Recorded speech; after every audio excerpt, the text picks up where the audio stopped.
everyone, welcome back to my another video. Today I'm going to show in this video how to lock your WhatsApp app. So before going to start the video, if you're not subscribed my channel, please subscribe. So let's start the video.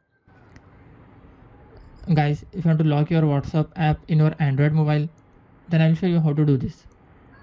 First of all, I will open my WhatsApp app, then show you it is not locked. You can see I had opened directly. So if you want to lock this WhatsApp, you just need to click on this top right side corner three dot, then click on settings. Here you will see second option privacy. Just tap on that. You have to scroll down. Below you can see here app lock, which is disabled. Just tap on that app lock. You can see it is disabled. You have to just enable this option. After enabling, it will ask for your finger. You just attach your biometric to your fingerprint scanner. You have to make sure that you have selected this immediately option in this. It is automatically lock.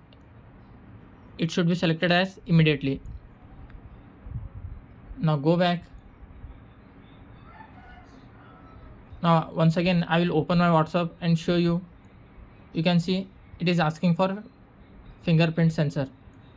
So you have to touch your fingerprint to your fingerprint sensor, then your WhatsApp will be unlocked. That's it guys. So in this way you can lock your WhatsApp account or WhatsApp app in your Android. Thanks for watching. Hope if you like this video, please like, share and don't forget to subscribe.